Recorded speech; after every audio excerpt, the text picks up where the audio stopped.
वनछाया रक्षिका ने डायन को कैद करके युवक की जान बचाई और उसे लेकर अपनी महारानी के पास पहुंची। युवक ने महारानी से आने का उद्देश्य बताया। रानी ने भी उसकी मदद करने का वादा किया। युवक महारानी के आदेश पर उसी राज्य में रुक गया। दिन ढलते रहे और फिर आ पहुंची अमावस्या की वह काली रात, जब चांद भी आकाश से मुंह मोड़ लेता है और राक्षस अपने स्वामी के लिए रक्त विधि करते थे। रात के अंतिम प्रहर में राज्य के द्वार खुले। लोहे की जंजीरों में जकड़ी 7 कुंवारी छाया मालिनियां कैद करके लाई गईं। उनकी आंखें खाली थीं, होंठ कांप रहे थे।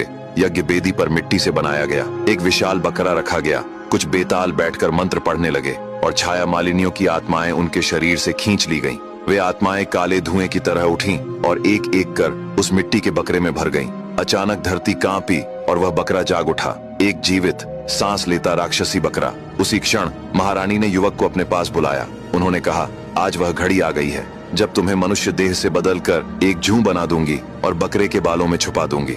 बकरा तुम्हें राक्षसों की घाटी तक ले जाएगा, लेकिन उस द्वीप पर पहुंचते ही बकरे से अलग हो जाना। एक दिन और एक रात कहीं छिपे रहना। जब तुम्हारी देह वापस आएगी तो तुम इस शीशी में रखे खून को पी लेना।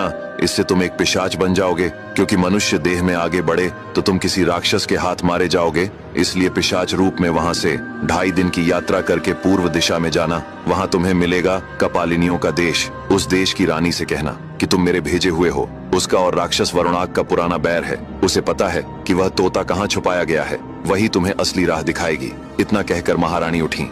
मंत्रों की गूंज गहरी हुई। युवक की देह सिकुड़ने लगी। क्षण भर में वह एक जूं बन गया। उसे राक्षसी बकरे के घने बालों में छुपा दिया गया। कुछ ही देर में बकरे को लेकर रानी सैनिकों के साथ काले समंदर की घाटी पर आई। उधर से कई विशालकाय राक्षस आते हुए दिखे। तट पर पहुंचते ही रानी ने उनका स्वागत किया और बकरा उन्हें सौंप दिया। उनका सरदार बकरे को उठाकर पीठ पर रखा और वापस चल दिया। अब आगे की कहानी जानने के लिए देखिए अगला भाग।